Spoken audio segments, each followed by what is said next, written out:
Good day, everyone. We're back. So today, I'm gonna show you how to do some math. Although naka-orange siya ulit, so I'm very sorry if I can't read this, pero we're now down to inverse functions. Diba remember inverse functions, what I told you before? Solving for the inverse of a certain function. How to find the inverse of a function? That's very easy, diba? So to solve for the inverse of any function, you already know the steps. What's the first step? First, you have to put change the f of x to y or any of those x's that you see there. And then interchange x and y, then apply inverse algebraic method to solve for x. That's it. Now let's begin. For the first step, it says here we have f of x is equivalent to 4x minus 1. Although you can't see it, but I'll write it for you. So, number 1, we have f of x is equivalent to 4x minus 1. So, applying the steps, change that to y, 4x minus 1, interchange y with x, 4y minus 1, then apply the math in reverse. To apply the math in reverse, madali lang to. So, x plus 1, diba remember you add 1 to both sides, diba? Let me use another color to help you out, sorry. So, add 1 to both sides. So, add 1 is equivalent to 4y. And then, divide both sides by y, by 4 pala. Therefore, y is equivalent to x plus 1 divided by 4. But wait, we're still not yet done because we need to verify if both of them are inverses. To verify that if both of them are inverses, this is the thing. Going back to original equation, 4x minus 1, you input this equation. So 4, what's the value of x? X plus 1 divided by 4. Diba? Minus 1. If we were to distribute, diba, 4, the 4's cancel, and we're just left with x plus 1 minus 1. Y minus 1 is 0, so you're just x. Correct. That's one solution. Or if you were to do it the other way around, we have 4x minus 1 plus 1 divided by 4. Doing that, so remember, we just add 1 to both sides. 4x minus 1 plus 1 equals 0. So goodbye na yan. Then divide by 4, you're just left with x. So both of them are inverses. Correct. Next, number 2. G of x is equivalent to x plus 6 divided by 10. How do you do this? Madali lang to. Just follow along with me. So we have g of x is equivalent to x plus 6 divided by 10. You know already what to do. Y, diba? X plus 6 divided by 10. Interchange x and y. So y plus 6 divided by 10. Then solve using inverse operations. So when you multiply, dapat multiplying both sides by 10. So therefore you get 10x. Then y plus 6 subtract 6. So therefore the inverse is 10x minus 6. Let's input that in our original equation. So we have 10x minus 6 plus 6 divided by 10. Remember, the 6 cancels, the 10's cancel, we're just left with x. So correct. On the other hand, if we have this one, 10, then x is equivalent to x plus 6 divided by 10, then minus pala, then plus 6, the 10's cancel, the 6 cancel, we're just left with x din. So therefore, this is verified to be a solution. So they're both inverses. So to verify if they're both inverses, you have to check both sides, the f of x and the g of x.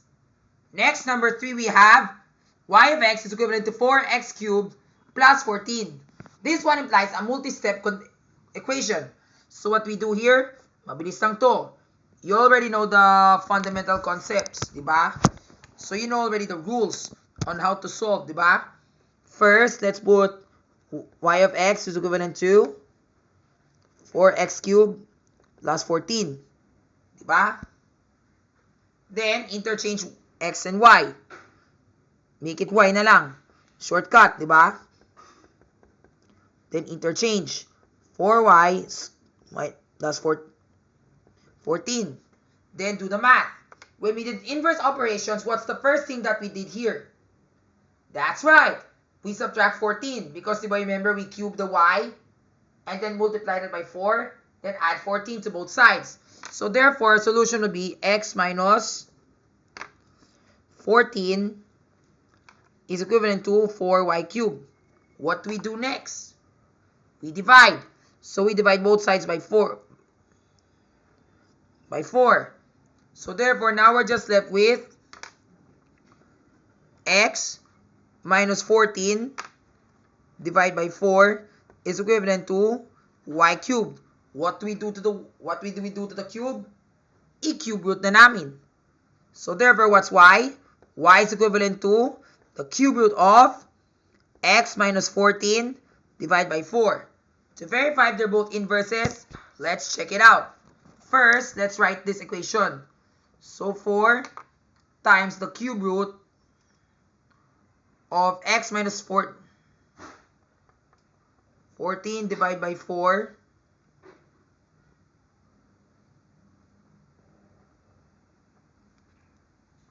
and then all of that is being cubed. Diba naka-cube siya, diba? Plus 14. This one cancels. So therefore, we're just left na lang with this equation.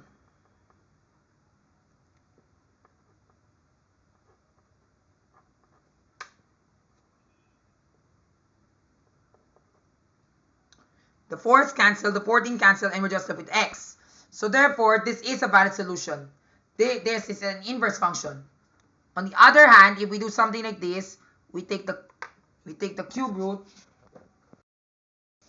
We have the cube root, and then what do we do to the cube? What do we write? We write here the equation. What's the original equation? 4x cubed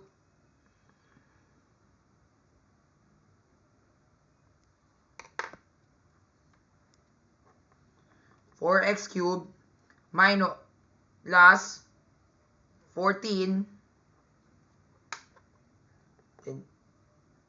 then plus 14 all divided by 4, diba?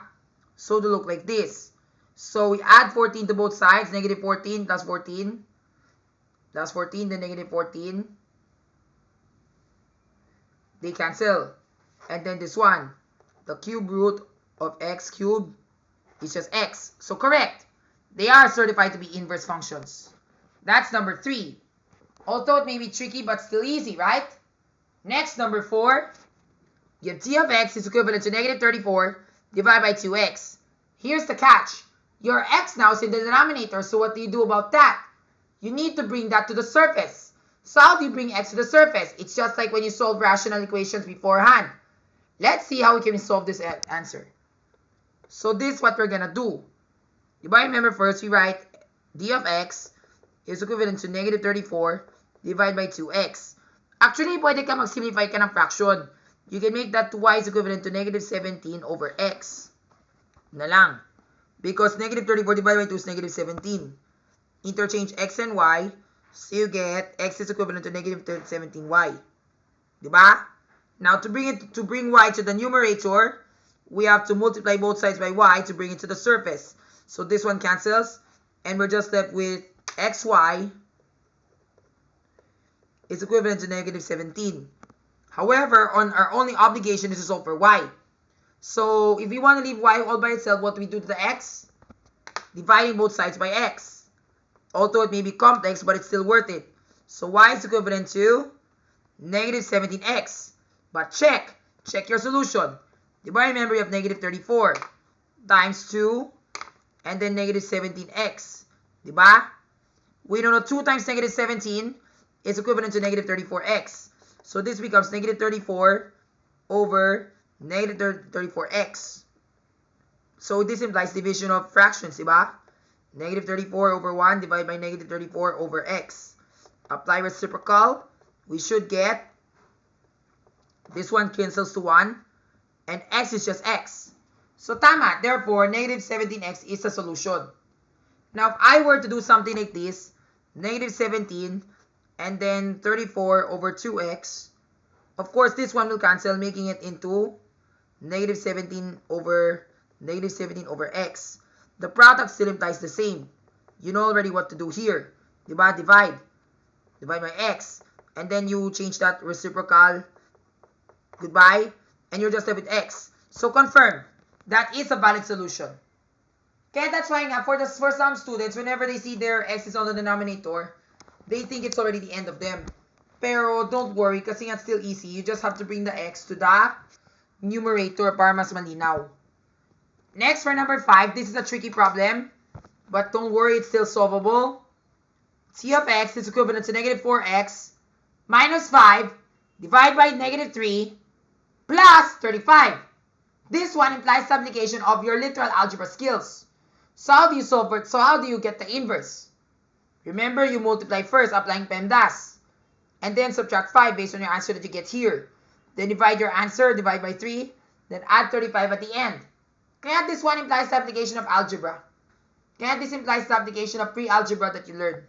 Solve for inverse operations. So again, we write our equation. Let's do it y na lang para mas mabilis. So negative 4x minus 5 divided by negative 3 plus 35. Interchange it with x. Negative 4y minus 5 divided by negative 3 plus 35. What do we do now? Well, that's the thing. The first thing that we need to do is to subtract 35.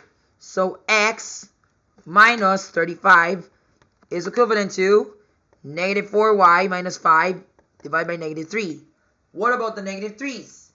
E di multiply, para yung negative 3 dito, i-cancel na namin. Tapos, we're just left with negative 3x na lang dito sa kabila. Now what do we do now? How do we solve for, what's the next thing we need to do? We need to divide the entire equation by, we need to subtract 5. Diba, you remember the first thing that we need to do? Okay, let's write it here na lang para mas malinaw. So, diba, remember we have 3x, negative 3x minus 35 is equivalent to negative 4y minus 5. What's the next thing that we need to do? Bring the 5 to the other side. Why do you have to bring the 5 to the other side? Because, diba, remember 5? Oh my god. Bring the negative 5 to the other side because we have the negative 5. And the negative 5 on the other side, idalhin namin dito sa left side. So, you add 5 to both sides so that we're just left with 4y. So, adding 5 to both sides, we get negative 3x minus 35 plus 5 equals negative 4y. Now, to solve for y, what do we do to the last part? We divide both sides by negative 4. Diba? Dividing both sides by negative 4, we're now left with negative 3x minus 35 plus 5 over negative 4 is equivalent to y. Hey, hang on. Do you know that negative 35 and 5 can be simplified into like terms? So we can combine like terms. Hence, it's going to be negative 3x minus 30 divided by negative 4 is equivalent to y. And I think maybe we can simplify this further. So maybe we can just factor out the 3. Negative 3 pala. So therefore, this is going to be factored out into negative 3. And then we have x minus x plus 10. All divided by 4 equals y. Now, that's our inverse. But hang on. We're still not yet done. Because we need to plug this back into the original equation to verify if both of them are inverses. Although this can be tricky, but it's kind of worth it, diba? So let's see if this works. Ganito kasi yung mangyayari. Alright?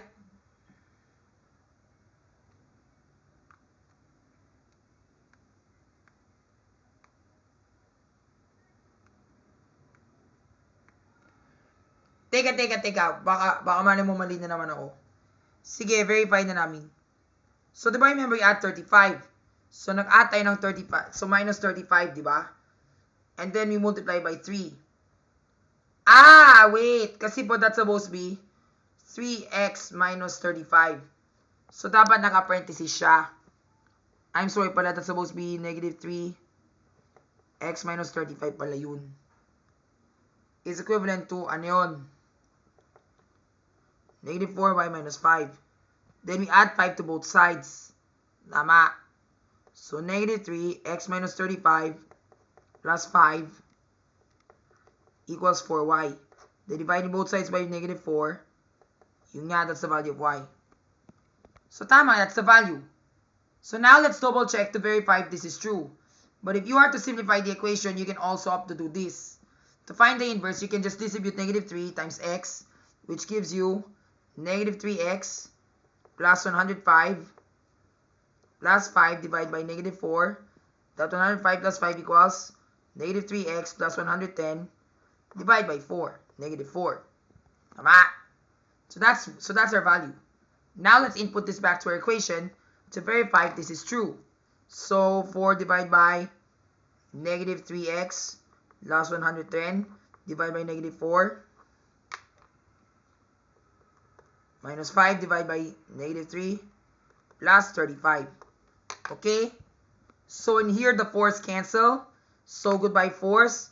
And we're just left with negative 3x plus 100 minus 5 divided by negative 3 plus 35. Take note that 100 minus 5, 100 plus 5 equals 105. So combining like terms, we should get 105 divided by negative 3 equals 35. Diba? Actually, you can cross out the, what you call this? You can factor out the negative 3's. The negative 3's cancel.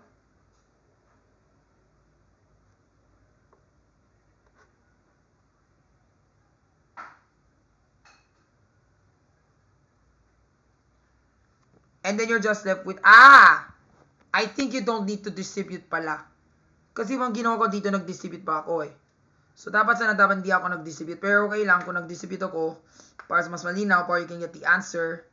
So, yan. I know naman that's how you do inverse functions. I may not be so certain if I can get the right answer, pero just wait lang for a while. Okay, so it's over the inverse. We divide 4, and then we're just left with this answer here. Negative 3 times x minus 35 plus 5 minus 5 plus 35. The negative 3's cancel. And the 5's even out. So x minus 35 plus 35, they even out. So therefore, yes, we're just left with x. On the other hand, kung nag-double check tayo dito sa kabilang side naman, we can try this. Diba remember we did 3, and then we input our original equation, 4x minus 5 divided by 3 plus 35.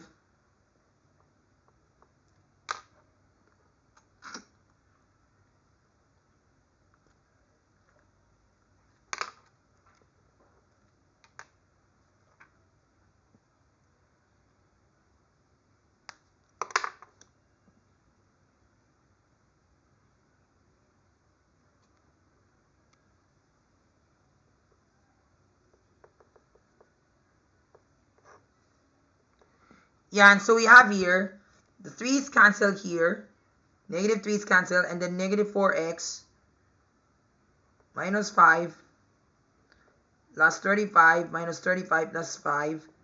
Everything cancels, all the numerators cancels. Divide both sides by negative 4, so you're just left with x. So tama, this is a valid solution. And that's how we did numbers 1 to 5. Very easy, right?